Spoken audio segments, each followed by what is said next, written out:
السلام عليكم ورحمة الله وبركاته. الحمد لله رب العالمين، والصلاة والسلام على سيد الأنبياء والمرسلين وعلى آله وأصحابه أجمعين ومن تبعهم بإحسان إلى يوم الدين. أما بعد، قال الله تبارك وتعالى في القرآن المجيد والفرقان الحميد: أعوذ بالله من الشيطان الرجيم، بسم الله الرحمن الرحيم. قالوا يا ذا القرنين إن يأجوج ومأجوج مفسدون في الأرض فارتقب يوم تأتي السماء بدخان مبين يغشى الناس هذا عذاب أليم. هل ينظرون إلا أن تأتيهم الملائكة أو يأتي ربك أو يأتي بعض آيات ربك يوم يأتي بعض آيات ربك لا ينفع نفسا إيمانها لم تكن آمنت من قبل. صدق الله العظيم. قال الله تبارك وتعالى في شأن حبيبه صلى الله عليه وسلم: إن الله وملائكته يصلون على النبي يا أيها الذين آمنوا صلوا عليه وسلموا تسليما. اللهم صل وسلم وزد وبارك على حبيبك سيدنا ونبينا ومولانا محمد وعلى آلہ واصحابہ اجمعین. عزیزان محترم، اس سے قبل عقائد کے حوالے سے آپ حضرات کے سامنے قیامت کی بڑی بڑی نشانیاں جن کا آغاز حضرت مہدی علیہ السلام کے سے ہو کر پہلے سور پھونکے جانے تک جن کا پیریڈ اور جن کا وقت ہے، ان کو علامات، بڑی بڑی علامتیں کہی جاتی ہیں، ان کا تذکرہ کیا جا رہا تھا. اور بڑی بڑی علامتوں کے حوالے سے مہدی علیہ السلام کا ظہور اور دجال کا ظاہر ہونا اور پھر عیسیٰ علیہ السلام کا آسمان سے اترنا اور دجال کو ختم کرنا، یہ باتیں آپ حضرات کے سامنے بیان کی گئی تھی. دجال کو جو ہے نا ختم کرنے کے حوالے سے بھی بات آپ کے سامنے رکھی گئی تھی. دجال دنیا میں جملہ 40 دن رہے گا، اور جو ہے 40 دن میں پہلا دن 1 سال کے برابر ہوگا، اور دوسرا دن 1 مہینے کے برابر ہوگا، اور تیسرا دن 1 ہفتے کے برابر ہوگا، اور باقی 37 دن عام دنوں کی طرح ہوں گے، اور وہ ساری دنیا پھرے گا. تو سرکار دو عالم صلی اللہ علیہ وسلم سے اس کی رفتار کے حوالے سے پوچھا گیا، تو سرکار دو عالم صلی اللہ علیہ وسلم نے فرمایا کہ اس کی رفتار اتنی تیز ہوگی کہ وہ ہوا جب بادل کو ہانکتی ہے، ہوا بادل کو ہانکتی ہے، جس بادل کے پیچھے ہوا چل رہی ہو، جس بادل کو ہوا ڈھکیل رہی ہو، ہانک رہی ہو، تو وہ بادل جس قدر اسپیڈ سے جاتا ہے اسی طرح وہ دنیا میں اتنی تیزی سے پھرے گا.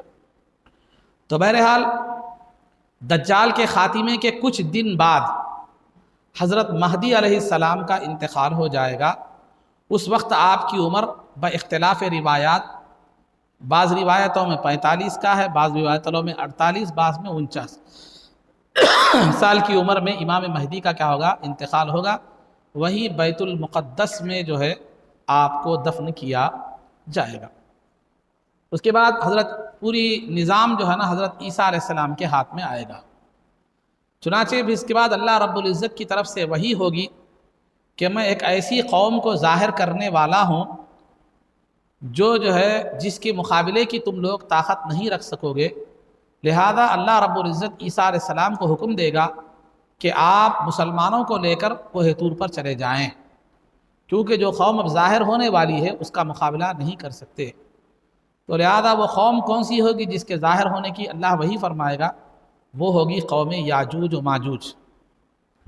یہ یاجوج و ماجوج جو ہے یہ نوح علیہ السلام کی اولاد میں سے ہیں. نوح علیہ السلام کے 3 بیٹے تھے، سام، حام، یافس. تو یافس کی اولاد میں سے یاجوج و ماجوج ہے. یہ کوئی دوسری مخلوق نہیں ہے، یہ انسان ہی کی نسل سے ہے.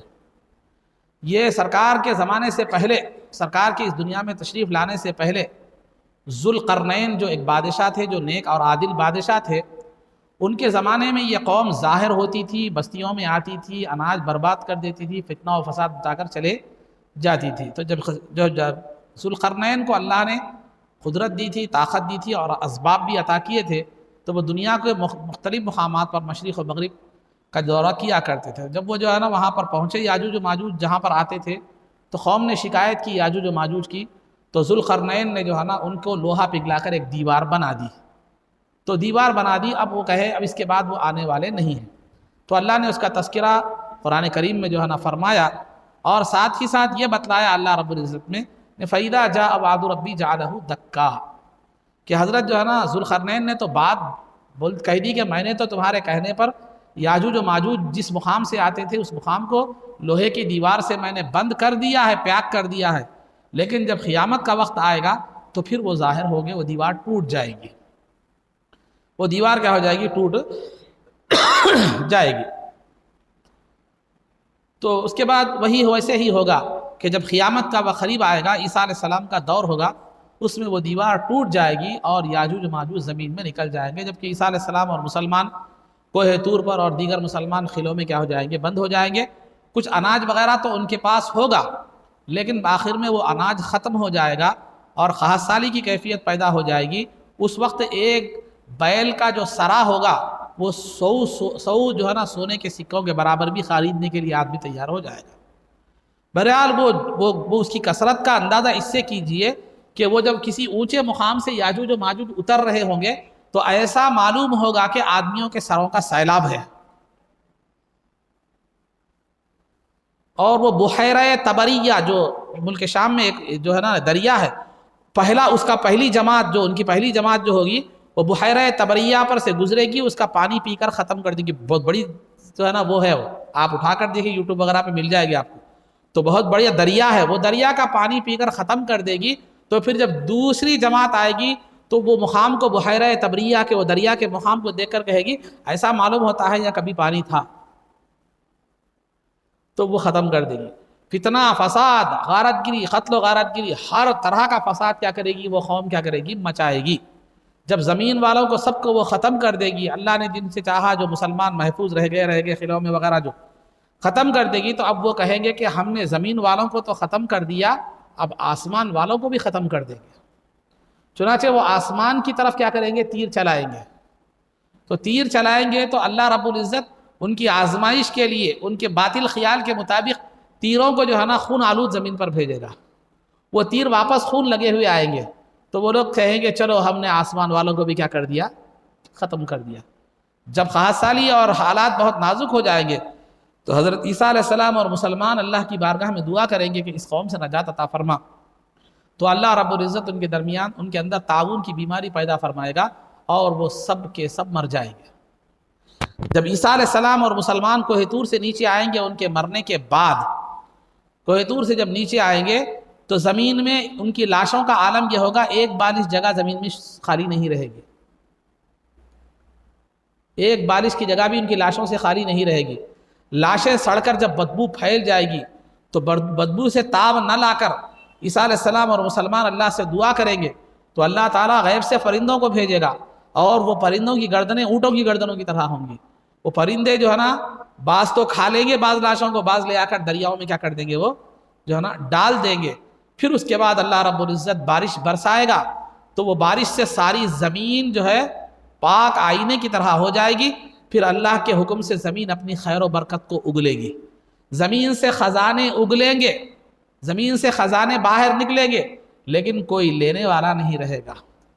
اور خیر و برکت کا عالم یہ ہوگا کہ ایک انار ایک جماعت کھا سکے گی، اور ایک انار اتنا بڑا ہوگا کہ اس کے چھلکے کو جو ہے نا چھتری کے طور پر استعمال کیا جائے گا، اور لوگوں کے درمیان ایک اونٹ کا دودھ جو ہے ایک بہت بڑی جماعت کے لیے کافی ہو جائے گا، ایک گائے کا دودھ ایک قبیلے کے لیے کافی ہو جائے گا، ایک بکری کا دودھ ایک گھرانے کے لیے، بھائیوں کے ساتھ جو گھرانہ ہوتا ہے وہ پورے کے لیے کافی ہو جائے گا، اور لوگوں کے دلوں سے بغض، عداوت، دشمنی سب ختم ہو جائے گی۔ بڑا خیر و برکت کا جو ہے نا یہ دور ہوگا، جانوروں سے زہر ختم ہو جائے گا۔ تو بہرحال یہ خیر و برکت کا دور تقریباً 40 سال تک رہے گا۔ اس دور میں بھی حج جاری رہے گا، 40 سال اس طرح کا خیر و برکت کا دور گزرنے کے بعد عیسیٰ علیہ السلام حج کے لیے مکہ مکرمہ کو جائیں گے. حج کعبہ کے بعد سرکار کی بارگاہ میں حاضر ہوگے. زیارت نبی صلی اللہ علیہ وسلم کے بعد آپ کا وصال ہو جائے گا اور آپ کو وہیں دفن کر دیا جائے گا سرکار کے پہلو میں، جیسے ابو بکر اور عمر رضی اللہ تعالیٰ عنہ وہیں پر دفن کر دیا جو ہے نا جائے گا. عیسیٰ علیہ السلام کے انتقال کے وقت عیسیٰ علیہ السلام ایک قحطانی شخص کو، یعنی مقام قحطان کے رہنے والے کو قحطانی کہتے ہیں، تو ایک قحطانی شخص کو آپ نے جو ہے نا جس کا نام جہجہ ہوگا اس کو اپنا جانشین مقرر کر کے اس دنیا سے پردہ آپ فرمائیں گے. اس کے بعد وہ آدمی عیسیٰ علیہ السلام کے بعد حکومت تھوڑے دن عدل و انصاف کے ساتھ چلائے گا، پھر اس کے بعد وہ شر و فساد پھیلائے گا. اس کے بعد کئی بادشاہ ہوں گے، وہ لوگ بھی شر و فساد جو ہے نا پھیلائیں گے. اب زمین پوری جو ہے نا پھر گناہوں سے، پھر کفر و شرک وغیرہ سے کیا ہو جائے گی، پوری بھر جائے گی، بھر جائے گی. کفر و شرک گناہ وغیرہ سے کیا ہو جائے گی، بھر جائے گی. تو اس کے بعد جو ہے نا عیسیٰ علیہ السلام کا جو انتقال ہوگا اس وقت آپ کی عمر 45 سال کی ہوگی، 45 سال کی ہوگی. اس کے بعد جو ہے نا کفر و شرک بھر جائے گا، برائیاں عام ہو جائیں گی، فتنہ و فساد سے زمین جو ہے نا بھر جائے گی. تو پھر اس کے بعد اللہ تعالیٰ ایک دھواں کو ظاہر فرمائے گا. فارتقب یوم تأتی السماء بدخان مبین، آپ انتظار کیجئے اس دن کا جس دن آسمان ایک دھواں کو بھیجے گا. تو وہ دھواں 40 دن رہے گا. وہ دھواں میں لوگوں کا دم گھٹے گا. مسلمانوں کو جو ہے نا جو ہوں گے ان کو صرف ایک زکام کی جو کیفیت ہوتی ہے، سردی اور زکام کی، ویسی کیفیت ہوگی. لیکن کفار اس دھواں سے تاب نہ لا کر بے ہوش ہو جائیں گے. کوئی 2 دن، کوئی 3 دن ایسا بے ہوش ہو جائے گا. 40 دن تک تقریباً یہ دھواں مسلط ان پر رہے گا. بعض حضرات کا خیال ہے کہ یہ دھواں سرکار کے زمانے میں آ چکا ہے، یہ علامت قیامت میں سے نہیں. لیکن بہت سے محدثین اور جو ہے نا علماء کا یہ رائے ہے کہ یہ قیامت کی قریب کی نشانیوں میں سے ایک ہے. وہ بھی ہوا تھا دھواں، لیکن وہ دھواں یہ دھواں نہیں ہے جو قیامت کی علامتوں میں سے ہے. تو بہرحال اس کے بعد یہ دھواں کا معاملہ ختم ہو جائے گا. تو سورج مشرق سے طلوع ہو کر روزانہ مغرب میں ڈوبتا ہے. تو اس دن سورج ایک مرتبہ جو ہے نا مشرق سے بجائے مغرب سے کیا ہوگا، طلوع ہوگا، مغرب سے نکلے گا. جس صبح کو سورج مغرب سے نکلنے والا ہوگا وہ رات بہت زیادہ بڑی اور طویل ہو جائے گی. اتنی لمبی ہوگی بچے رونے لگیں گے، چلانے لگیں گے رات کی تاریکی سے ڈر کر. اور مسافر جن کو سفر کرنا ہے صبح ہوتے ہی سفر کے لیے جانے، وہ بیزار ہو جائیں گے. وہ رات کب ہوگی، کب یہ ہوگی، کب چھٹے گی، کب صبح ہوگی. اتنی لمبی رات ہوگی. پھر وہ لوگ یہ خیال کریں گے شاید کوئی بڑا معاملہ پیش آنے والا ہے. سب اللہ سے دعا و استغفار کریں گے. بہرحال وہ اللہ اللہ کرتے کرتے وہ رات چھٹ جائے گی. پھر سورج طلوع ہوگا تو مغرب سے نکلے گا. مغرب سے نکل کر 8-9 بجے تک سورج جتنی اوپر جاتا ہے اتنا اوپر جائے گا سورج.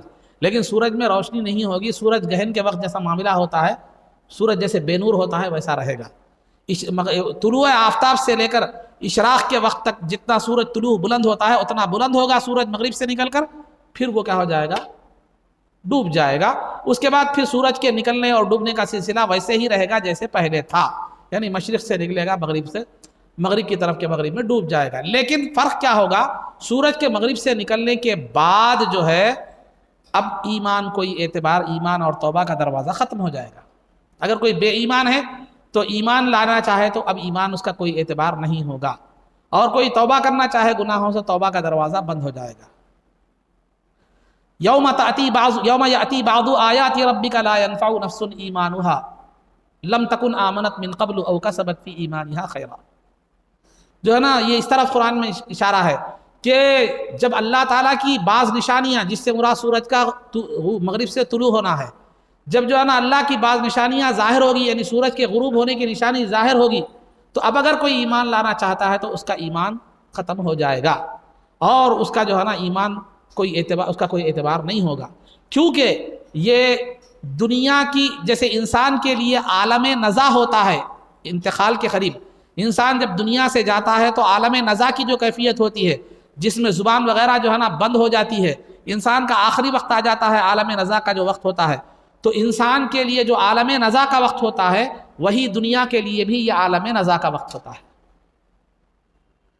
عالم نزا میں غرغرہ شروع ہونے کے بعد، غرغرہ آواز شروع ہے، عالم نزا میں ایمان لانا انسان کو اعتبار نہیں ہوتا، اس کا کوئی اعتبار نہیں ہوتا.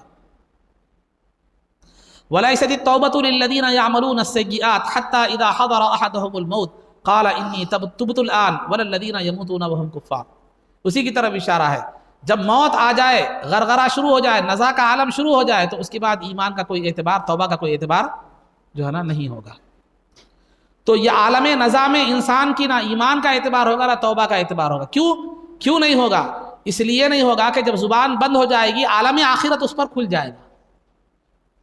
عالم آخرت کھل جائے گا، تب ایمان لائے گا تو وہ ایمان بالمشاہدہ ہوگا، یعنی دیکھ کر ایمان لانا ہوگا. لیکن ہمیں دیکھ کر نہیں، یؤمنون بالغیب ہمیں کہا ہے، یعنی ہمیں بغیر دیکھے کہ ایمان لانا ہے. اللہ کے پاس جو معتبر ایمان ہے وہ بغیر دیکھے کہ ایمان لانا. ویسے تو قیامت کے دن کافر بھی جنت و دوزخ پر مرنے کے بعد اٹھائے جانے پر ایمان لائیں گے، وہ دیکھ کر ایمان لانا معتبر نہیں ہوگا. ایمان بالغیب معتبر ہے. عالم نزا کے بعد ایمان بالغیب جو ہے نا معتبر نہیں ہوگا، کیونکہ وہ عالم آخرت ظاہر ہو جائے گا، اس وقت ایمان لانا کوئی اعتبار نہیں ہوگا. اسی طرح سورج کا مغرب سے طلوع ہونا یہ دنیا کے لیے عالم نزا ہوگا، وہاں سے آخرت کا ظہور کیا ہو جائے گا، شروع ہو جائے گا. اب اس کے بعد اگر کوئی ایمان لاتا ہے، وہ کرتا ہے، تو اب اس کا کوئی اعتبار نہیں رہے گا.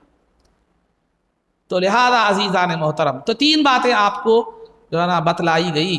یاجوج و ماجوج کا ظہور، دھواں کا ظاہر ہونا، اور جو ہے نا پھر سورج کا مغرب سے طلوع ہونا. یہ قیامت کی 3 علامتیں، علامات کبریٰ یعنی بڑی بڑی علامتیں آپ کے سامنے بیان کی گئی. انشاءاللہ پھر دیگر باتوں کا تذکرہ آگے کیا جائے گا. سیرت میں آپ حضرات کے سامنے پہلی ہجری کے اہم ترین واقعات میں سے یہ بات بتلائی گئی تھی کہ سرکار جب مدینہ منورہ تشریف لائے تو آپ نے مدینہ اور اطراف و اکناف کے یہودیوں کا جو ہے سے معاہدہ آپ نے فرمایا. اس کی حکمت کیا تھی، مصلحت کیا تھی، وہ میں نے بتلا دی ہے. پھر دوسرا، آپ نے مسجد نبوی کی تعمیر فرمائی. وہ تعمیر کیسی تھی، کیا تھی، پھر خلفائے راشدین کے دور میں اس میں کیا تبدیلی آئیں، وہ بھی آپ کے سامنے گزشتہ آ چکی ہے. چوتھی چیز جو سرکار دو عالم صلی اللہ علیہ وسلم نے فرمائی، وہ یہ تیسری چیز جو فرمائی وہ یہ تھی کہ جو ہے نا مسجد تو بن چکی تھی، لیکن لوگوں کو نماز کے لیے بلانے کا کوئی اہتمام موجود نہیں تھا. جب بھی وقت ہو جاتا لوگ کیا ہو جاتے، جمع ہو جاتے وقت شروع ہوتے ہی، اور اس کے بعد نماز ادا کی جاتی تھی. لیکن نماز کا وقت ہونے کے بعد نماز کو بلانے کے لیے ایسا کوئی نظام نہیں تھا. تو لہذا صحابہ اور سرکار کا ایک مجموعہ بیٹھا، مشورہ طے پایا کہ کیا کیا جائے نماز کو لوگوں کو بلانے کے لیے. چنانچہ بعض نے یہ مشورہ دیا کہ ناقوس بجایا جائے. ناقوس یعنی گھنٹی بجائی جائے، جیسے چرچوں میں عیسائی بجاتے ہیں، تو گھنٹی بجائی جائے. سرکار نے اس کو عیسائیوں سے مشابہت کی بنیاد پر پسند نہیں فرمایا. اور بعض لوگوں نے قابوس بجانے کا جو ہے نا مشورہ دیا. قابوس یعنی بگل، جو یہودی کیا کرتے ہیں اپنی عبادت کے وقت بجاتے ہیں. سرکار نے اس کو یہودیوں سے مشابہت کی وجہ سے سرکار نے اس کو بھی پسند نہیں فرمایا. بعض نے مشورہ دیا کہ جب بھی نماز کا وقت ہو جائے ایک اونچے مقام پر آگ جلا دیں گے تاکہ لوگوں کو معلوم ہو جائے گا کہ کیا ہے، نماز کا وقت ہو چکا ہے. لیکن سرکار نے اس کو مجوسیوں سے مشابہت کی وجہ سے منع فرما دیا، کیونکہ مجوسی کہتے ہیں اس قوم کو جو آگ کی پوجا کرتی ہے، تو ان سے مشابہت کی وجہ سے ان کو کیا کر دیا گیا، منع کر دیا. بہرحال مجلس میں کوئی طے نہیں پایا، کوئی طریقہ نماز کو بلانے کے لیے کوئی طریقہ طے نہیں پایا. لیکن سرکار دو عالم صلی اللہ علیہ وسلم کو فکر دامن گیر تھی، اس تعلق سے بہت زیادہ فکر مند سرکار تھے. دیگر صحابہ بھی تھے، لیکن سرکار کی فکر کا جو ہے نا اثر جو ہے عبداللہ بن زید رضی اللہ تعالیٰ عنہ پر تھا، زیادہ تھا. سمجھانے کے لیے میں آپ کو ایک مثال دیتا ہوں. ایک باپ ہے، باپ کے 3-4 بیٹے ہیں. باپ کی زندگی کے حالات صحیح نہیں چل رہے، کاروبار صحیح نہیں چل رہا، نوکری صحیح نہیں چل رہی، وغیرہ وغیرہ. تو بچوں پہ اس کا اثر تو ہوتا ہے، لیکن بچوں میں بعض بہت زیادہ احساس مند ہوتے ہیں، حساس ہوتے ہیں. وہ باپ کی اس جو ہے نا فقر و فاقے کا بہت زیادہ اثر قبول کیا کر لیتے ہیں. تو صحابہ ویسے فکر مند تھے سرکار کے فکر کے تعلق سے، لیکن عبداللہ بن زید رضی اللہ تعالیٰ بہت زیادہ جو ہے نا فکر مند تھے، بہت زیادہ فکر مند تھے. تو بہرحال چلے گئے، مجمع برخاست ہو گیا، رات ہو گئی. رات میں عبداللہ بن زید رضی اللہ تعالیٰ عنہ نے ایک شخص کو خواب میں دیکھا جو ہرے لباس میں موجود تھا اور وہ گھنٹیاں بیچ رہا تھا. تو عبداللہ بن زید رضی اللہ تعالیٰ عنہ نے اس آدمی سے پوچھا کہ جو ہے نا کیا آپ ہمیں یہ گھنٹی بیچیں گے؟ تو اس آدمی نے پوچھا کیا کرو گے گھنٹی لے کر؟ تو انہوں نے کہا ہم لوگوں کو نماز کے لیے بلائیں گے اس کے ذریعے سے. تو اس آدمی نے جو خواب میں تھا، در حقیقت تو ایک فرشتہ تھا، تو اس آدمی نے کہا کیا میں اس سے بہتر طریقہ تمہیں نہ بتلاؤں؟ تو عبداللہ بن زید رضی اللہ تعالیٰ نے کہا ہاں بتلاؤ. تو اس نے اذان کے کلمات پڑھ کر سنائے. اس نے اذان کے کلمات پڑھ کر سنائے، پھر تھوڑا بازو میں ہٹا، بازو میں ہٹ کر جو ہے یہ اس نے جو ہے نا پھر اقامت کے کلمات سنائے اور کہا لوگوں کو اذان کے لیے اس طرح بلاؤ، جماعت قائم کرنے کے لیے یہ کرو۔ وہ جب صبح میں اٹھے تو بیدار ہوتے ہی سیدھا سرکار کی بارگاہ میں حاضر ہوئے، آ کر اپنا سارا خواب سنایا۔ تو سرکار نے خواب سنتے ہی فرمایا ان هذه لرؤيا حق انشاءاللہ، کہ یقیناً یہ بہت سچا خواب ہے۔ اس کے بعد آپ نے عبداللہ بن زید جنہوں نے خواب دیکھا تھا انہیں حکم دیا کہ بلال کی آواز بلند ہے، ان کے کانوں میں آہستہ تم یہ الفاظ بولو، وہ زور سے اذان دیں گے۔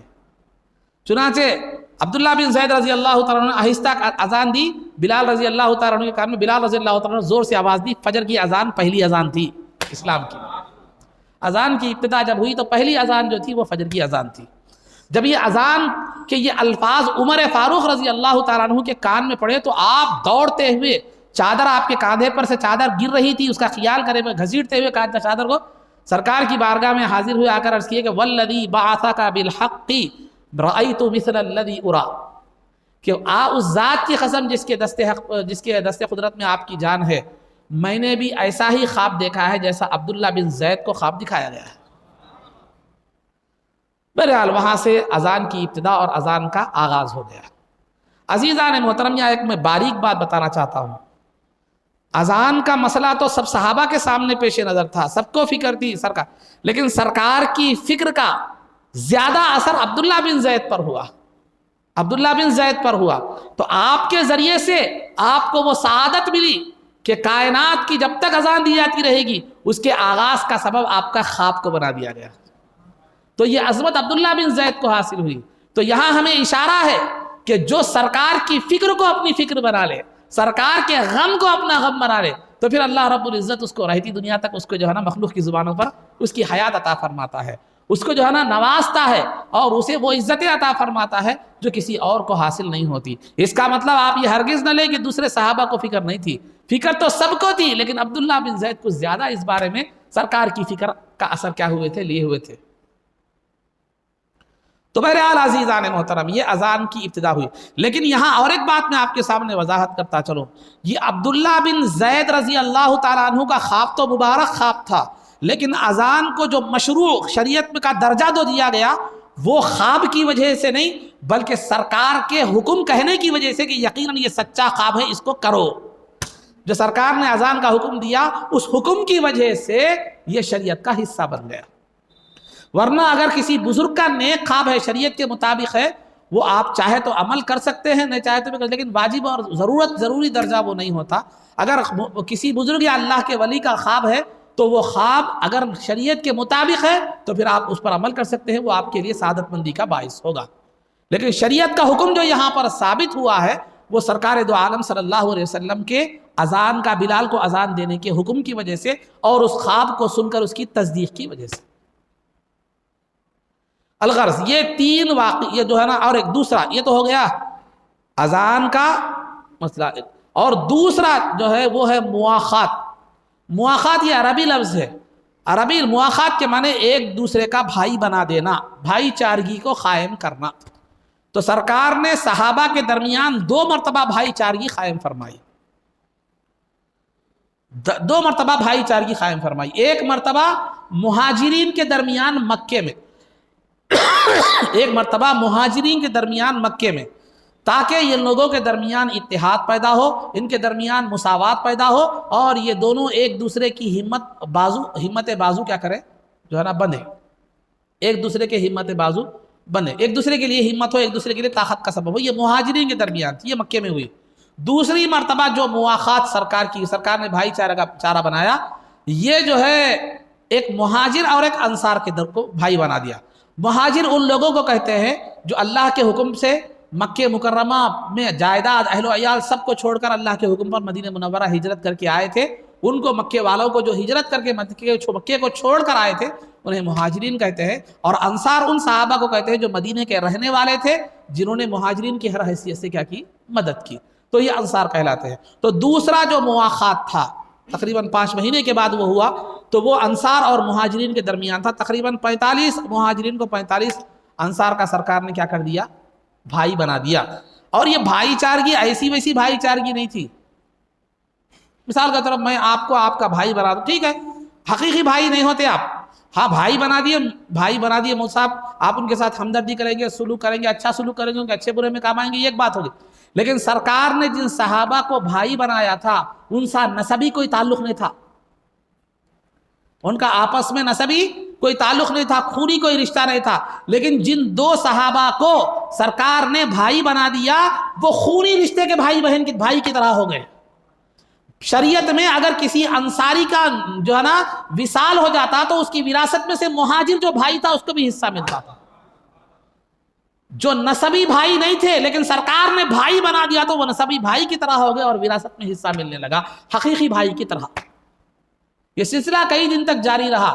پھر بعد میں جو ہے نا وراثت کے احکام نازل ہوئے اور کہا گیا کہ حقیقی بھائی کو میراث ملے گی. اب جو ہے نا جو منہ بولے بھائی ہے ان کے ساتھ صرف ہمدردی رہے گی، مدد رہے گی، اچھا سلوک رہے گا. تو جب تک یہ حکم نازل نہیں ہوا یہ انصار اور مہاجرین حقیقی بھائی نہ ہونے کے باوجود بھی سرکار کے بھائی بنانے کی وجہ سے جو ہے نا وہ کیا ہو گئے تھے، حقیقی بھائی کی طرح ہو گئے تھے.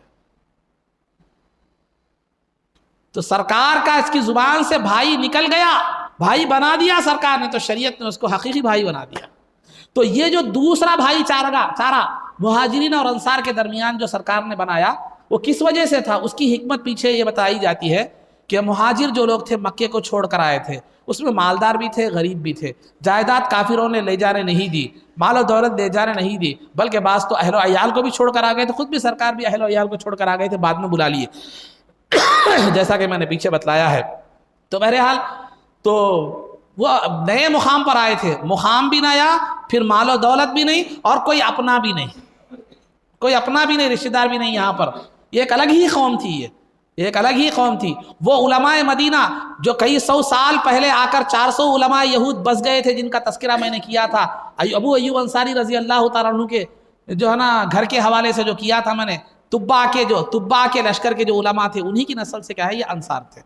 تو لہذا عزیزان محترم، تو انصار یہاں مہاجر اور انصار کے درمیان سرکار نے جو بھائی چارگی قائم فرمائی یہ اس لیے کہ ایک جو ہے نا نئے مقام پر آ کر ایک تو انست کی ضرورت تھی، ایک تو مال و دولت کی مدد کی ضرورت تھی، ایک اپنے کی ضرورت تھی. تو سرکار نے مہاجرین کے اور انصار کو اس لیے بھائی بنایا تاکہ جو ہے نا مہاجرین کو اپنوں کی کمی محسوس نہ ہو، مال کی کمی محسوس نہ ہو، اور بے سہارگی محسوس نہ ہو، بے چارگی محسوس نہ ہو، اور اجنبیت محسوس نہ ہو، اور ان کا کچھ مالی تعاون بھی ہو جائے.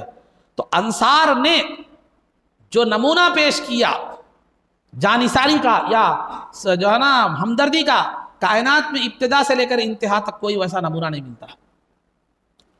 انصار کی جتنے بھی جائیدادیں تھی یا جتنے بھی مال و دولت تھا یا جتنا بھی گھر کا ساز و سامان تھا 2 حصوں میں تقسیم کر دیا. ایک اپنے مہاجر بھائی کے سامنے پیش کر دیا، خود اپنے لیے رکھ لیا. بلکہ بعض انصاریوں نے تو جس کی 2 بیویاں تھیں انہوں نے ایک بیوی کو طلاق دے کر اپنے مہاجر بھائی کے سامنے پیش کیا، آپ اس سے نکاح کر لیجیے. یہ نمونہ ہمدردی اور ایثار و قربانی کا انصار نے جو ہے نا پیش کیا. لیکن مہاجرین نے بھی چلو آ رہا ہے لے لو، فری میں آ رہا تو کہیں کو چھوڑنا. اگر میرے جیسا کوئی آدمی ہوتا تو چلو فری میں آ رہا تو کہیں کو چھوڑنا، جیسا ہم چھوڑتے نا، ہمارے پاس مزاج ہے تو جو ہے نا پھگڑ کا مال پھپھا کی فاتحہ ہوتا. تو وہ بہرحال ویسا نہیں کیا، بلکہ مہاجرین نے بھی ضرورت کے مطابق رقم بطور امانت کے لیے، اس کے بعد جب ان کے کاروبار بہتر ہو گئے، مالی حالت بہتر ہوگی تو پھر وہ رقم لوٹا دی. تو اس کا مطلب یہ اخلاق ہے جو ہمیں سمجھنے کے لیے ہے. اگر آپ کے ساتھ کوئی ہمدردی کر کے کوئی مال دے رہا ہے تو ہمیشہ لے کے چلو، آرا سو جو ہے نا پھگڑ میں آرا سو چھوڑنا کیوں، بلکہ ایسا نہیں رکھنا چاہیے. بلکہ اگر وہ ایک ہمدردی سے آپ کو دے رہا ہے تو آپ بھی کے بھی جو ہے نا اس کے تعلق سے ہمدردی کے جذبات ہونے چاہیے.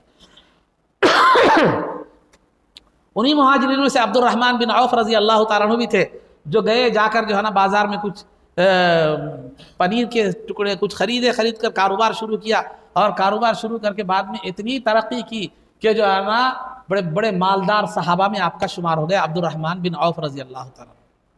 اور عام طور پر وہی عبد الرحمن بن عوف رضی اللہ تعالیٰ عنہ کو حوالہ دینے کے لیے، نکاح کو سادہ کرنے کے حوالے سے عبد الرحمن بن عوف رضی اللہ تعالیٰ عنہ کو جو ہے نا کہ نکاح کا حوالہ دیا جاتا ہے. کہ ایک مرتبہ عبد الرحمن بن عوف رضی اللہ تعالیٰ عنہ تشریف لا کر ان پر شادی کے اثرات سرکار کو دکھے تو سرکار نے فرمایا اے عبد الرحمن کیا بات ہے کہ شادی کیسے ہوئی، کیا ہوا تمہارے اوپر، شادی کے دلہے کے اثرات نظر آ رہے ہیں. تو انہوں نے کہا یا رسول اللہ میں نے شادی کر لی ہے. تو جو ہے نا عبد الرحمن بن عوف سرکار نے فرمایا ٹھیک ہے شادی کر لی ہے تو اگرچہ کہ ایک بکری سے ہی کیوں نہ ہو ولیمہ کیا کرو. اب اس حدیث کو لے کر عام طور پر کہا جاتا ہے کہ دیکھو عبد الرحمن بن عوف نے کتنی سادی شادی کی کہ سرکار کو تک نہیں بلایا. کسی صحابی کے تعلق سے یہ سوچا جا سکتا ہے کہ خوشی میں سرکار کو شریک نہ کرے، مگر اس وقت پوزیشن اور حالات اس درجے کے نہیں تھے کہ بڑی دعوت کی جائے. پوزیشن اور حالات، میں نے اس سے پہلے بھی ایک واقعہ اپنی تقریر میں عرض کیا تھا کہ سرکار کو دعوت دی تھی ایک صحابی نے، تو بی بی عائشہ نے کہا تھا، سرکار نے فرمایا میرے ساتھ بی بی عائشہ بھی آئیں گی. تو صحابی نے کہا یا رسول اللہ میرے پاس صرف ایک آدمی کی گنجائش ہے، آپ بی بی عائشہ کی دعوت کا میں متحمل نہیں ہوں، اتنا میرے پاس نہیں ہے. تو سرکار نے کہا ٹھیک ہے پھر جب بعد میں آئیں گے. دوبارہ بھی انہوں نے دعوت دی تو سرکار نے فرمایا میرے ساتھ عائشہ بھی آئیں گی. تو انہوں نے کہا یا رسول اللہ میرے پاس ایک جو ہے نا آدمی کی ضرورت، اتنا دعوت کا میرے پاس سکت ہے، بی بی عائشہ کا اہتمام میں نہیں کر سکتا. پھر جب تیسری مرتبہ انہوں نے دعوت دی، سرکار نے اس وقت بھی دعوت کینسل فرما دی. پھر تیسری مرتبہ جب انہوں نے دعوت دی تو کہا کہ کیا بی بی عائشہ بھی میرے ساتھ آ سکتی ہیں؟ تو انہوں نے کہا یا رسول اللہ بی بی عائشہ کا بھی میرے پاس اہتمام ہے. تو ان باتوں سے کیا معلوم ہوتا ہے کہ اس وقت جو ہے نا وہ حالات مہاجرین کے وہ کیفیات نہیں تھے کہ بڑے مزے انداز میں کیا کر سکے، وہ کر سکے.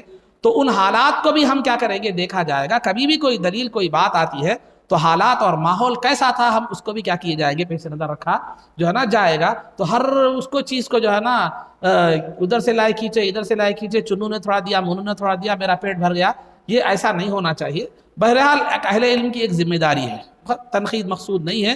تو یہ عبد الرحمن بن عوف کی حدیث کا جو مطالعہ جو دیا جاتا ہے حوالہ، یہ جو ہے نا ایک حالات اس وقت ویسے انہوں پوزیشن میں نہیں تھے، بالکل مختصر ابھی کاروبار شروع ہوا تھا، آپ نے نکاح فرمایا تھا. اور دوسری بات ایک ضمناً آپ کو ایک بات بتاتا کروں، بزرگوں نے کہا ہے کہ جو ہے نا علماء اکرام فرماتے ہیں کہ اگر کوئی آدمی نیا کاروبار شروع کر دے تو عبد الرحمن بن عوف رضی اللہ تعالیٰ عنہ کے نام پر فاتحہ دے دے تو اللہ کی ذات سے امید ہے کہ اس کے کاروبار میں خیر و برکت ہوگی، اسی طرح جس طرح عبد الرحمن بن عوف رضی اللہ تعالیٰ عنہ کے کاروبار میں برکت ہوئی تھی. تو یہ ایک شریعت کا حکم نہیں ہے، ایک وظیفہ سمجھیے، آپ سمجھ میں آئے کیجئے ورنہ آپ کی مرضی ہے، یہ کوئی ضروری نہیں. تو آپ سمجھ میں آتا ہے اچھا دکھتا ہے تو کریں ورنہ کوئی بات نہیں. اسماعیل صاحب کو بلانے کی کسی اور صاحب کو بلانے کی آپ کو ضرورت نہیں ہے، میں بھی پریشان آپ بھی پریشان. تو بہرحال وہ ایک تو زیادہ آپ دکان کھول رہے ہیں، روزہ فجر کے بعد سورہ فجر کی نماز پڑھیے، پہلے اہتمام کیجئے نمازوں کا، اور اس کے بعد ایمانداری، چننا مت لگائیے کسی کا، صحیح بولیے، بات صحیح رکھیے، مال صحیح رکھیے، اور پھر سورہ یاسین کی تلاوت کیجئے فجر کے بعد. اور پھر ہو سکا تو یاسین پڑھنے کے بعد عبد الرحمن بن عوف رضی اللہ تعالیٰ کے نام پر سرکار سے ہوتے ہوئے سرکار کے طفیل میں عبد الرحمن بن عوف رضی اللہ تعالیٰ عنہ کے نام پر فاتحہ دلائیے، انشاءاللہ آپ کے کاروبار میں خیر و برکت ہوگی. تو بہرحال یہ ضمناً ایک بات تھی میں نے عرض کی. تو لہذا چونکہ آج ہمارے پاس وظیفوں کا ذرا زیادہ ٹرینڈ چل رہا نا، سمجھے، تو ٹرینڈ چل رہا، فرائض واجبات وغیرہ سب پیچھے ہے، وظیفہ جو ہے نا جتنی پابندی سے پڑھتے نماز نہیں پڑھتے، سمجھے. تو بہرحال نماز بھی پابندی، فرائض کو چھوڑ دیے، مستحبات کو جو ہے نا پکڑ لیے، غوث پاک کے تعلیمات کو چھوڑ دیے، 11ویں کو پکڑ لیے. میں یہ نہیں کہتا کہ 11ویں مت کیجیے، میلاد کو پکڑ لیا، سرکار کی سیرت کو بھول گئے. میں یہ بھی نہیں کہتا کہ میلاد مت کیجیے، لیکن آپ کا ایک مزاج میں آپ کے سامنے بتلاتا چلو کہ جو ہے نا اگر آپ بازار سے کوئی پھل خریدے ہیں، مثال طور پر موز لیے، سمجھیے، تو موز لیے تو کیا کرتے ہیں آپ؟ چھلکا بھی کھاتے ہیں، موز کھاتے ہیں، چھلکا نکال کے موز کھاتے ہیں، نہیں چھلکا کھا کے موز پھینک دیتے ہیں، ایسا تو نہیں ہے نا. تو ہمارا حال ویسا ہے، چھلکا کھا کے موز پھینک دے رہے ہیں. یعنی یہ 11ویں 12ویں یہ مستحب چیزیں ہیں، یہ اچھی چیزیں ضرور ہیں، لیکن یہ ان کی تعلیمات پر عمل کرتے ہوئے اگر کریں تو یہ سونے پہ سہاگا ہے. ورنہ تعلیمات تو چھوڑ دیے، بزرگوں کی تعلیمات کیا ہے، انہوں نے کیا تعلیم دی تھی، وہ جس مقصد کے لیے آئے تھے، اس کی زندگی کا مقصد، سرکار کی زندگی کا مقصد سب بھلا کر 11ویں میلاد پر اگر اپنا رہے ہیں اور بڑے جوش و خروش سے محبت پر کریں اور یہ سمجھ رہے کہ جنت میں میرا پلاٹ بک ہو گیا، تو یہ آپ اس آدمی کی مثال چھلکا کھا کر موز پھینک دینے والے کی طرح ہے، اور اس کو نادان کہتے ہیں، عقل مند نہیں کہتے. تو میں یہ نہیں کہتا کہ 11ویں مت کیجیے، وہ بھی بزرگوں کی قربت کا ذریعہ ہے، سرکار کی قربت کا ذریعہ ہے میلاد کرنا، لیکن آپ صرف وہ کر کے سیرت کو چھوڑ دے رہے ہیں، اس سے کبھی بھی قربت آپ کو حاصل ہونے والی نہیں ہے. تو لہذا ان کی تعلیمات پر عمل کیجئے، فرائض کو واجبات کو اطلاعی، دین اسلام پر چلتے ہوئے کیا کیجئے وہ کیجئے. مثال کے طور پر ایک مسجد ہے، ایک مسجد کو آپ سجا رہے ہیں، ڈیکوریشن کر رہے ہیں، مسجد ہے تو ڈیکوریشن کام آئے گا، خالی بغیر مسجد کے ڈیکوریشن کر دوں تو تو لہذا ہم نے دین کے مغز کو چھوڑ دیا اور چھلکے کو اپنا لیا. پھر ہمارا یہ دعویٰ ہے, یہ ذہن آپ کو بنا دیا گیا ہے کہ جو ہے تمہارا جنت میں پلاٹ بک ہو چکا ہے. بھائی 10 روپے 100 روپے 1000 روپے تنخواہ چپ کے نہیں ملتی, اس کے لیے ایک مہینہ محنت کرنا پڑتا ہے. جنت جیسی عظیم چیز پھگڑ میں ملنا ایسے نہیں ملتی, محنت کرنا پڑتا, کوشش کرنا. ہاں کچھ کمیاں کوتاہیاں رہ گئی تو اللہ کے فضل سے امید ہے کہ کیا کرتے ہیں, معاف کر, کچھ تو بھی کرنا نا. اے اللہ کرا ہوں, ٹوٹا پھوٹا ہی ہے, تو فضل فرما بخش دے یا قبول کر لے. یہ بات سمجھ میں آنے والی نہیں. کراش نے جنت میں ڈال میں تو یہ سمجھ میں آنے والی بات نہیں ہے. یہ مزاج کو ترک کرنے کی ضرورت ہے, اس مزاج کو سمجھنے کی ضرورت ہے.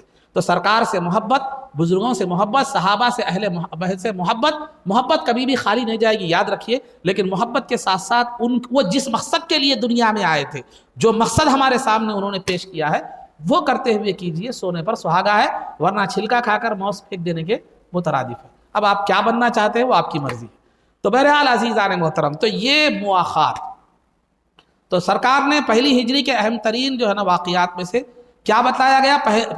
ویسے تو بہت سے واقعات ہوئے, اہم ترین واقعات میں سے پہلی ہجری کے یہودیوں, مدینے کے اور اطراف و اکناف کے یہودیوں سے معاہدہ امن, مسجد نبوی کی تعمیر, اذان کی ابتدا, پھر مہاجرین اور انصار کے درمیان جو ہے نا بھائی چارگی کا جو ہے نا قیام, اور پھر اس سے پہلے مدینے میں داخلے سے پہلے مسجد قباء کی تعمیر.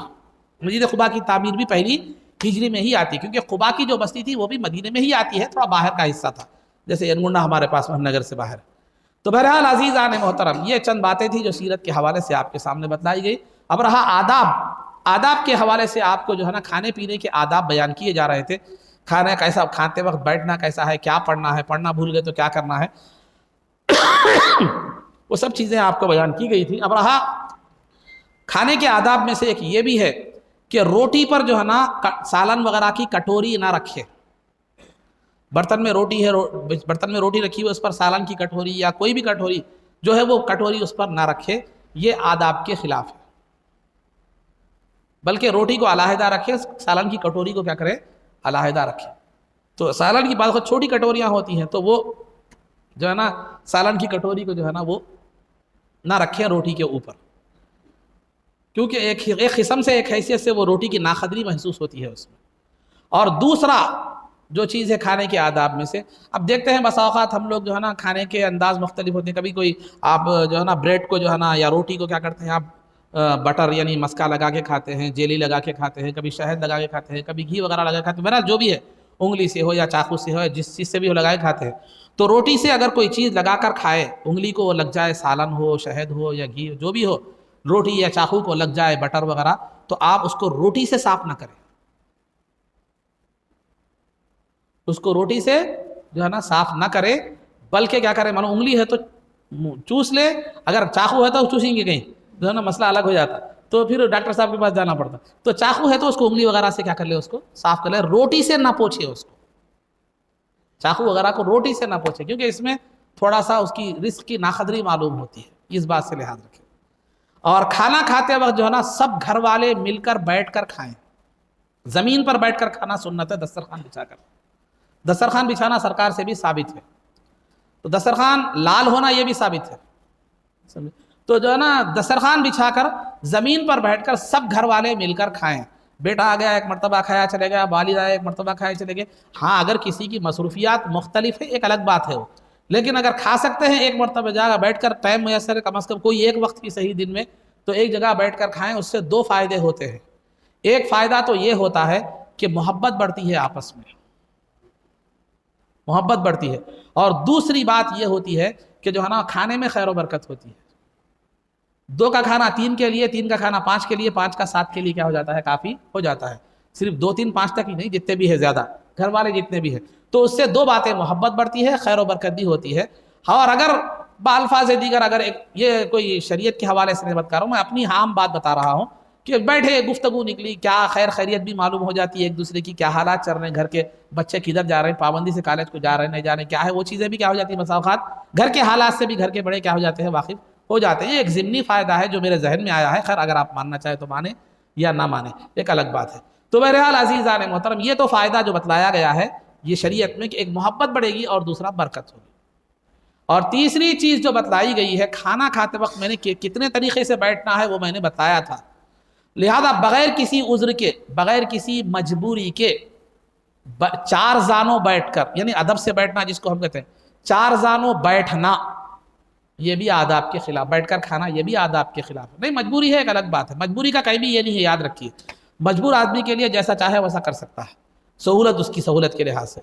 تو بہرحال چار زانوں بیٹھنا بغیر کسی مجبوری کے یہ بھی آداب کے خلاف ہے، اور پیچھے تکیہ ٹیکا لے کر بیٹھنا یہ بھی آداب کے خلاف ہے، اور چار زانوں بیٹھ کر ہاتھ زمین پر رکھ کے بعض وقت کھاتے ہیں لوگ، ٹیکا دیکھ کر کھاتے ہیں، تو ایسا بھی کھانا یہ آداب کے خلاف ہے، اور ننگے سر کھانا یہ بھی آداب کے خلاف ہے۔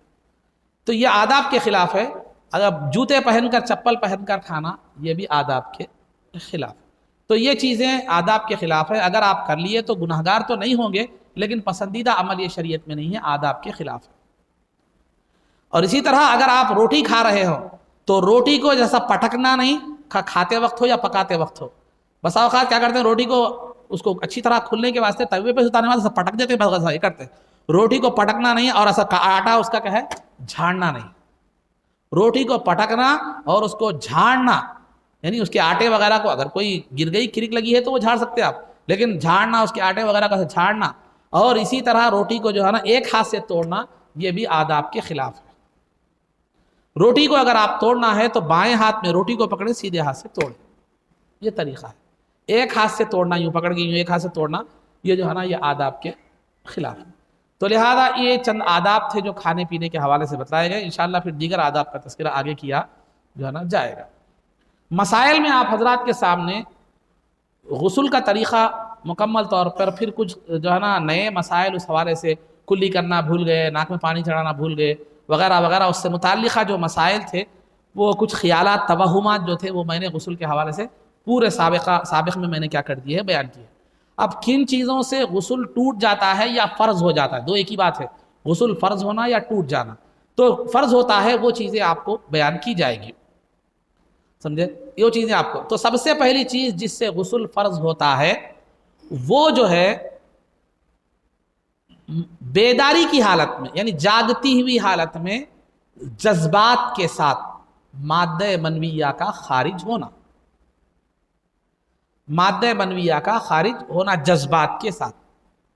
مادہ منویہ جو پہچاننے کا طریقہ یہ ہے کہ مرد آدمی کی جو منی ہوتی ہے وہ گاڑی ہوتی ہے، سفید ہوتی ہے، گاڑی ہوتی ہے، سفید ہوتی ہے، اس میں ایک آٹے کی طرح بو ہوتی ہے، جو آٹا ہوتا نا، بھگاتے نا آپ آٹا، روٹی جواری کا روٹی وغیرہ پکانے کے لیے جو آٹا، اس طرح اس کے اندر کیا ہوتی ہے، بو ہوتی ہے، پر گاڑی اور سفید تو پکی۔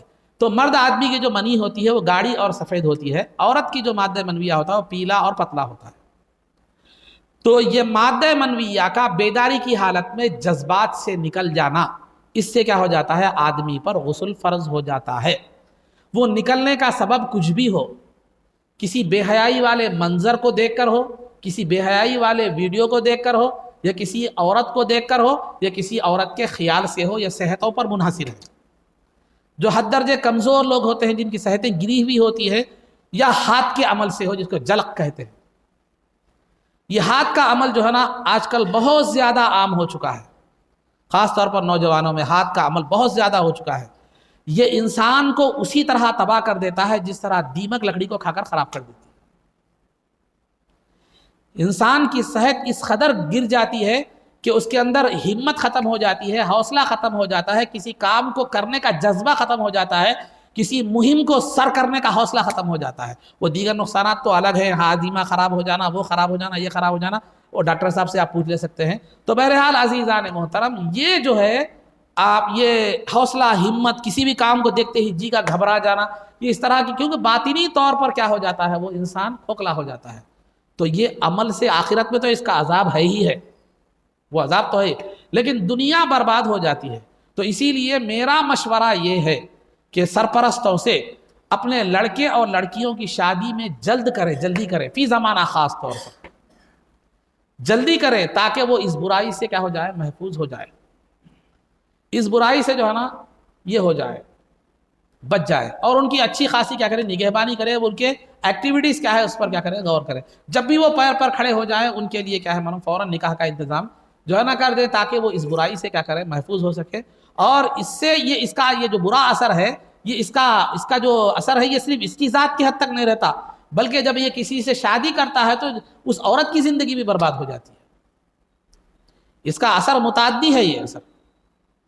تو الغرض عزیزان محترم، تو جو ہے میں یہ ضمناً جو چونکہ ماحول چل رہا بات بتایا، تو بیداری کی حالت میں مادہ منویہ کا جذبات کے ساتھ خارج ہونا یہ کیا کر دیتا ہے، انسان پر غسل کو فرض کر دیتا ہے، اس سے غسل فرض ہو جاتا ہے. اب جذبات کا مطلب یہ ہے کہ دیکھیے انسان کا مادہ منویہ جو ہوتا ہے اس کا مقام، اس کے رہنے کا مقام سمجھیے آپ، اس کے رہنے کا مقام مرد کے لیے پیٹھ ہے، عورت کے لیے چھاتی کی ہڈیاں ہیں.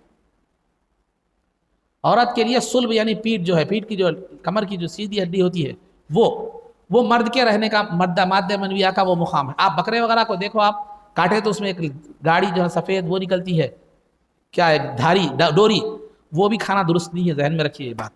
تو بہرحال تو وہ حرام مغز ہے.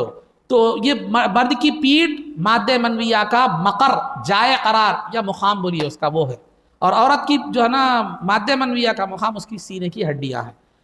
تو جب یہاں سے شہوت سے اگر منی نکلتی ہے جذبات کے ساتھ، آپ کی ذہن منتشر ہو گیا، وہ سبب کچھ بھی ہو سکتا ہے جیسے میں نے بتلا دیا ہے، کوئی منظر کو دیکھنا، عورت کو دیکھنا، یا ہاتھ کا عمل جو بھی ہے، تو جذبات سے جب نکلتا ہے وہاں پر، تو جذبات کی کیفیت، ایک جوش کی کیفیت جو پیدا ہوتی ہے، تو اس مقام سے پیٹھ سے یا سینے سے جب جذبات سے منی نکلتی ہے، اس کے بعد جسم کے باہر جب آتی ہے، خواہ اس میں جذبات ہو کے نہ ہو، نکلتے وقت اگر جذبات ہے تو پھر اس صورت میں آپ کا غسل فرض ہو جاتا ہے.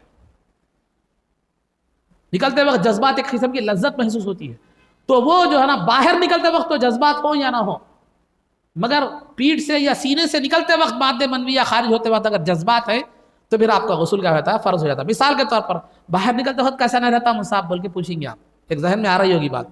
تو طریقہ یہ ہے کہ ایک آدمی نے غلط حرکت کی، کچھ بھی کیا، بہرحال جذبات پیدا ہو گئے، اب وہ مادہ منویہ پیٹھ سے نکل گیا، لیکن جب باہر آنے کے قریب تھا وہ، اس نے کیا کر دیا، اپنی شرمگاہ کو پکڑ لیا، باہر نکلنے نہیں دیا. اب کیا ہو گیا، پورے جذبات ٹھنڈے ہو گئے، اس نے نارمل ہو گیا، اس کے بعد شرمگاہ کو چھوڑ دیا، تو وہ شرمگاہ سے جب مادہ منویہ باہر نکلا لیکن نکلتے وقت جذبات نہیں تھے، اس سے بھی غسل فرض ہو جاتا ہے. کیونکہ اگرچہ کہ باہر نکلتے وقت وہ جذبات سے خارج نہیں ہوا، لیکن جس مقام سے وہ نکل رہا ہے وہاں سے جذبات تھے. تو یہ پہلی بات. اور دوسری بات جو ہے کسی آدمی کو مادہ منویہ جذبات سے خارج ہو گیا، خارج ہوتے اس نے فوراً کیا کیا، غسل کر لیا، فوراً ساتھ ہی کیا کر لیا، غسل کر لیا. تو غسل کر لیا، پھر اس کے بعد نماز پڑھ لیا، نماز پڑھنے کے بعد پھر مادہ منویہ نکلا باہر، تو اس کو دوبارہ غسل کرنا پڑے گا، نماز کو دوبارہ لوٹانے کی ضرورت نہیں ہے، دوبارہ غسل کرنا پڑے گا. کب؟ مادہ منویہ کے خارج ہوتے ہی جو ہے نا فوراً کیا کر لیا ہے، غسل کر لیا ہے. نہیں تھوڑا ٹائم دے کے کیا کرا، غسل کرا. جیسے مثال 40 قدم چلا، یا تھوڑی دیر سو کے اٹھا، یا تھوڑا وقت گزار دیا، ایک نماز کا وقت ایک آدھ گھنٹہ 2 گھنٹے گزار دیا، اس کے بعد غسل کرا. غسل کرنے کے بعد پھر مادہ منویہ نکلا ہے، تو پھر اس صورت میں اس کو دوبارہ غسل کرنے کی ضرورت نہیں ہے، بلکہ مادہ منویہ کے نکلنے کے فوری بعد غسل کیا تھا، پھر اس کے بعد پھر اگر جو ہے نکلتا ہے مادہ منویہ تو اس کو دوبارہ غسل کرنا پڑے گا.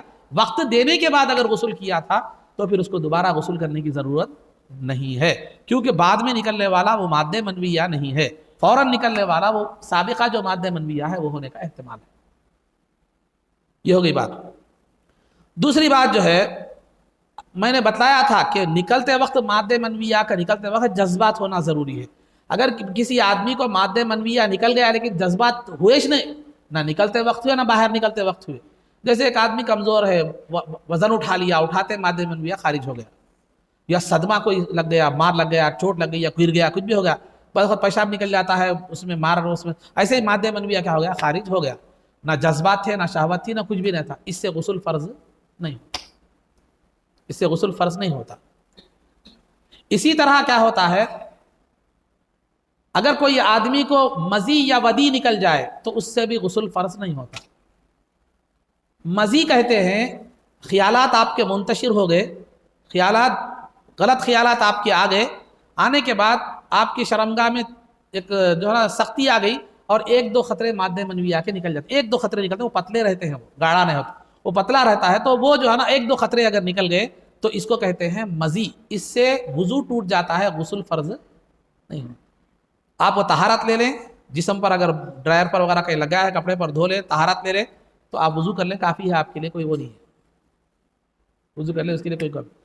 اور جو ہے نا اگر اسی طرح ودی سے بھی کیا ہوتا ہے، غسل فرض نہیں ہوتا۔ ودی کہتے ہیں بعض لوگوں کو پیشاب کرنے سے پہلے ایک دو مادہ منویہ کے خطرے نکلتے ہیں، اور بعض وقت پیشاب کے کرنے کے بعد ایک دو خطرے مادہ منویہ کے نکلتے ہیں، تو اس سے بھی وضو ٹوٹ جاتا ہے، غسل نہیں ٹوٹتا۔ یہ ایک بات ہوئی یاد۔ تو مزی اور ودی سے بھی غسل نہیں فرض ہوتا آپ کا، اور نارمل انداز میں اگر بغیر شہوت کے اگر مادہ منویہ وزن اٹھانے سے، مار لگنے سے، کوئی ایکسیڈنٹ سے، کسی بھی چیز سے ایسا نکل گئے تو بھی اس سے غسل فرض نہیں ہوتا۔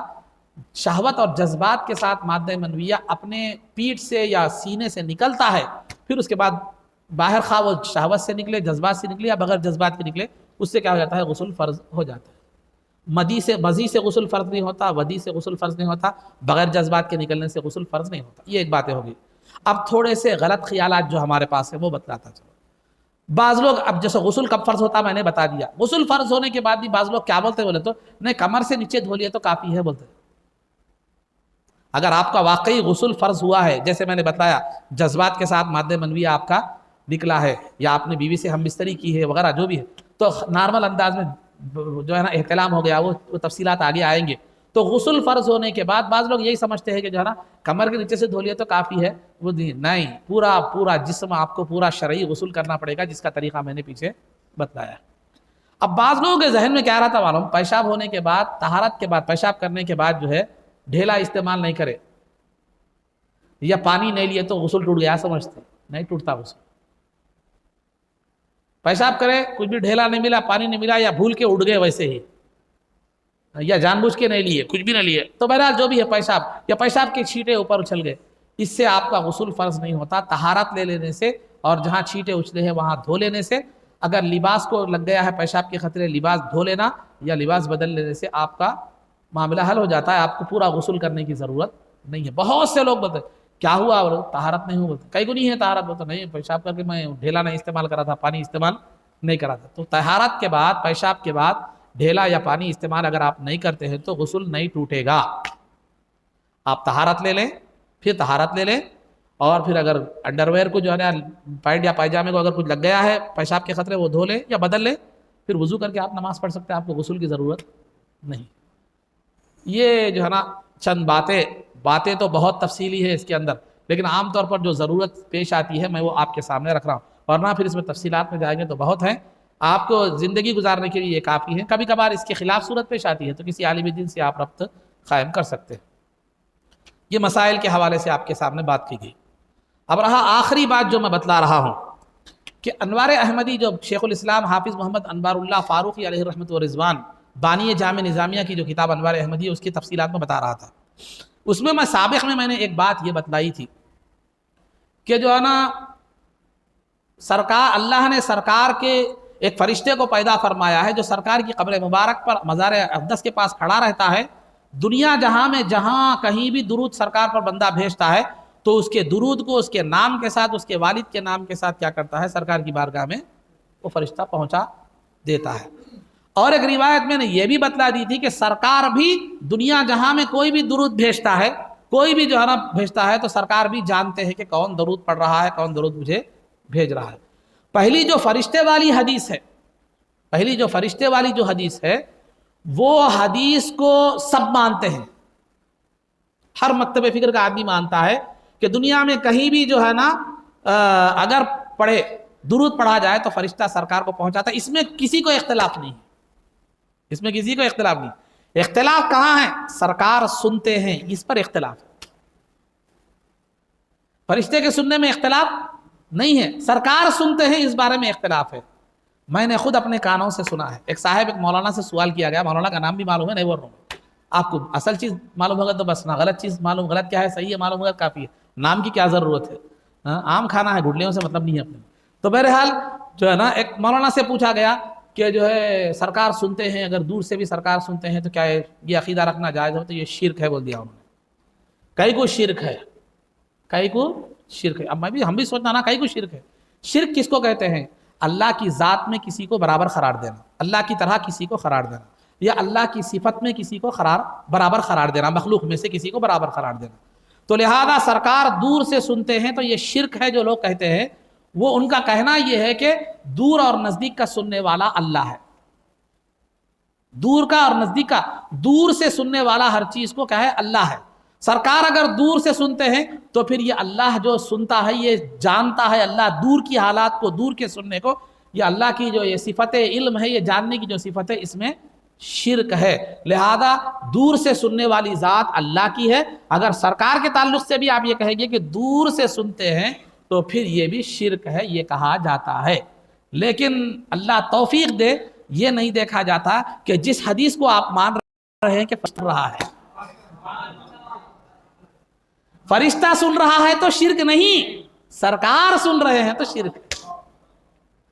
وہ فرشتے کے سننے کو آپ بھی مانتے ہیں، فرشتے کے سننے کو آپ بھی مانتے ہیں، ہم بھی مانتے ہیں، سب مانتے ہیں. فرشتہ پہنچا رہا، سننا پہنچا رہا، بالکل بالکل بالکل. سرکار سننا شرک.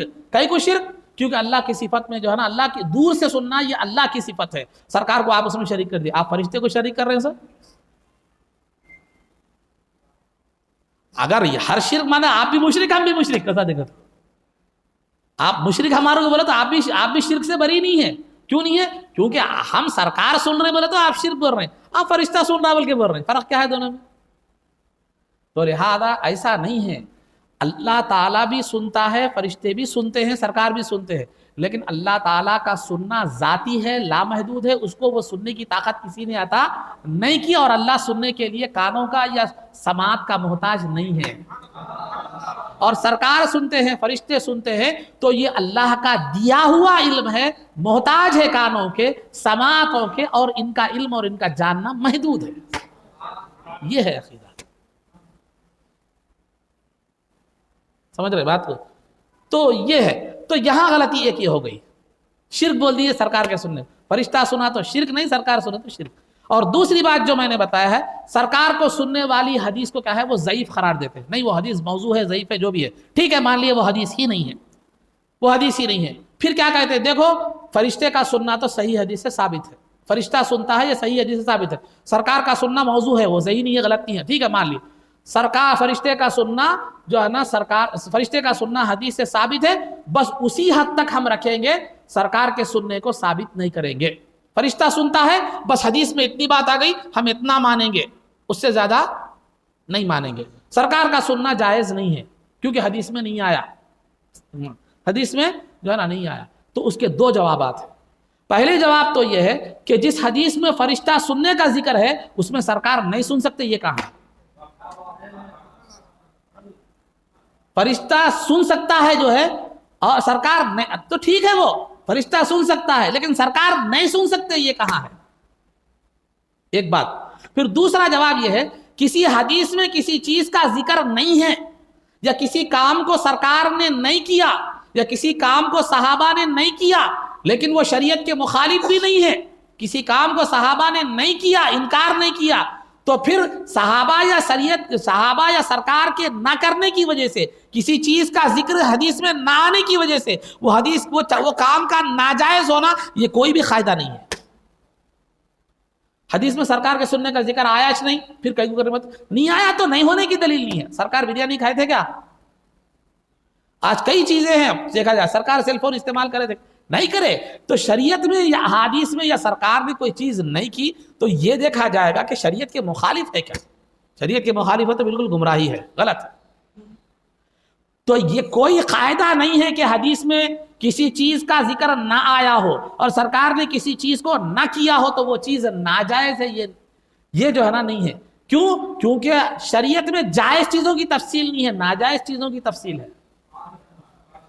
اللہ نے فرما دیا وَقَدْ فَصَّلَ لَكُمْ مَا حَرَّمَ عَلَيْكُمْ. اللہ نے یہ تفصیل سے بیان کر دیا ہے کہ کون سی چیز تمہارے لیے حرام ہے. یا اگر نہیں بھی ہے تو ہم یہ دیکھیں گے کہ وہ شریعت کی مخالفت میں ہے کیا. نہیں ہے، شریعت کی مخالفت میں نہیں ہے تو وہ ناجائز نہیں ہوگی. تو جب ایک فرشتہ غلام ایک غلام سن سکتا ہے فرشتہ سرکار کی قبر مبارک پر ٹھہر کر پوری دنیا کا درود سن سکتا ہے، تو سرکار تو فرشتے سے افضل ہے، پھر سرکار تو خدا کے مخرب مخلوق میں سب سے مخرب ہے، اللہ فرشتے کو وہ قوت دے سکتا ہے تو سرکار کو دے تو کیا بڑی بات ہے، اپنے محبوب کو دے تو کیا بڑی بات ہے۔ تو ہم یہ نہیں کہہ رہے کہ سرکار کی ذاتی ہے، دینے والا تو فرشتے کو بھی وہی ہے، سرکار کو بھی وہی ہے۔ سمجھانے کے لیے ایک مثال دیتا ہوں۔ ایک آدمی کے 2 بچے ہیں، ایک چھوٹا ہے 2 سال کا 4 سال کا ہے، ایک آدمی کا ایک بڑا بچہ ہے، اچھا بڑا ہے، بالغ ہے، ڈگری میں پڑھ رہا ہے یا کچھ بھی پڑھا سب، تو بچہ کیا بولا، چھوٹا بچہ کیا بولا، ابا پیسے دو بول کے بولا، تو کیا کرتے ہیں آپ اس کو 1 روپیہ 2 روپے 5 روپے چاکلیٹ ڈالے جائے بیٹا بول کے دیتے۔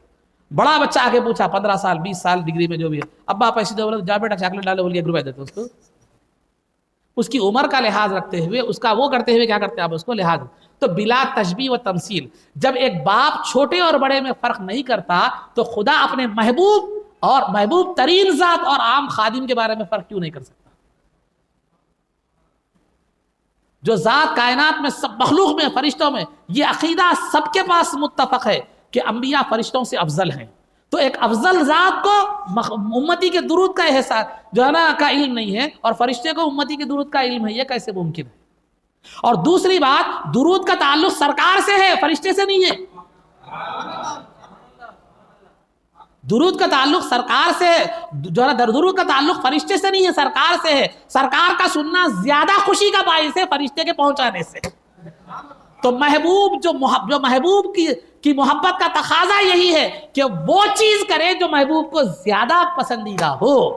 خود اللہ فرماتا ہے وَلَسَوْفَ يُعْطِيكَ رَبُّكَ فَتَرْضَىٰ کہ اے محبوب آپ کو اللہ وہ کچھ عطا کرے گا جس سے آپ راضی ہو جائیں گے۔ تو اللہ چاہتا ہے، تو سرکار کا کو سنانا زیادہ پسندیدہ ہے دوسرے کے پہنچانے سے۔ تو زیادہ پسندیدہ چیز کو تو چھوڑ دیے اور خالی جو اتنی پسندیدہ نہیں ہے وہ کہہ دیے وہ جائز ہے، یہ کیسا ہو سکتا ہے؟ تو تھوڑا عقل بھی ہے۔ اسی وجہ سے سرکار نے فرمایا من یرید اللہ بہ خیرا یفقہہ فی الدین کہ اللہ جس کے ساتھ ہدایت اور بہتری کا ارادہ کرتا ہے اللہ اس کو دین میں سمجھ عطا فرماتا ہے۔ تو دین میں سمجھ ہونا بھی ایک ہدایت اور خیر کی علامت ہے۔ دل بینا بھی جو ہے نا، دل بینا بھی مانگ خدا سے، دل بینا بھی مانگ خدا سے، یہ وہ جنت ہے جس میں حور و قصور نہیں۔ تو دل بینا بھی بہت بڑی چیز ہے، بصارت تو ہے، نگاہ بصیرت بھی ضروری ہے علم میں۔ تو الغرض عزیزان محترم سطحی چیز پر ٹھیک ہے آپ کو سمجھ میں نہیں آ رہا، آپ کو جتنا سمجھ میں آ رہا بول دے، لیکن بلا وجہ کسی چیز کو شرک کہنا ہے، ناجائز کہنا، یہ قابل مواخذہ چیز ہو جاتی ہے۔ تو خلاصہ گفتگو یہ ہے، اگر سرکار دور سے سنتے ہیں یہ ماننا شرک ہے، تو فرشتہ کا سنتا ہے یہ ماننا بھی کیا ہے معلوم ہے شرک ہے۔ تو مشرک صرف ہم نہیں آپ بھی ہو گئے، ہر کوئی مشرک ہو گیا۔ تو کیونکہ 2 طبقے میں نے بتائے تھے، پیچھے بتایا تھا میں نے، 2 طبقے بھی جو ہے نا مشرک ہو گئے۔ وہ طبقہ بھی جو یہ مانتا ہو کہ صرف فرشتہ سنتا ہے وہ بھی، اور وہ طبقہ بھی جو یہ مانتا ہو کہ سرکار بھی سنتے ہیں وہ بھی، دونوں بھی ہو گئے، کیونکہ دونوں بھی شرک کر رہے ہیں، اللہ کی صفت علم میں کیا کر رہے ہیں، شرک کر رہے ہیں۔ تو بہرحال دین کے معاملات میں سمجھ ضروری ہے، پھر فیصلے میں احتیاط ضروری ہے، اور بیان کرتے وقت زبان میں احتیاط بھی ضروری ہے، کیونکہ جو ہے نا سرکار نے فرمایا کہ اکثر چیز جو تمہیں جہنم میں داخل کرتی ہے وہ تمہاری زبان ہے۔ تو لہذا زبان جہنم میں داخلے کا، جہنم میں یا جنت میں داخلے کا اہم سبب ہے۔ تو خبر خلاصہ گفتگو یہ ہے کہ گفتگو یہ ہے کہ فرشتہ بھی سنتا ہے، سرکار بھی جو ہے نا سنتے ہیں، اور یہ دونوں کو جو طاقت اللہ نے سننے کی دی ہے، جاننے کی، علم کی جو بھی ہے، وہ اللہ رب العزت نے عطا فرمائی ہے۔ اس کا علم بھی کسی کا دیا ہوا نہیں ہے، لامحدود ہے، ان کا علم اللہ کا دیا ہوا ہے اور محدود ہے۔ پھر اب علم کی بات آئے گی تو میں آگے عقیدے میں بتاؤں گا۔ یہ چند باتیں تھیں جو بیان کی گئی۔ اللہ رب العزت سے دعا ہے کہ جو کچھ بھی کہا گیا اس پر عمل کی توفیق رفیق عطا فرما، عزت و عافیت کی زندگی دے، اور ایمان پر ہمارا خاتمہ فرما، رسول پاک صلی اللہ علیہ وسلم کے قدموں میں ہمارا حشر فرما، آپ کی شفاعت عظمیٰ سے ہم کو بہرور فرما، آپ کے دست مبارک سے جام کوثر پینا نصیب فرما، جنت میں آپ کی غلامی معیت اور رفاقت نصیب فرما۔ صلی اللہ تعالی وسلم علی خیر خلقہ سیدنا محمد و آلہ و صحبہ اجمعین برحمتک یا ارحم الراحمین والحمد للہ۔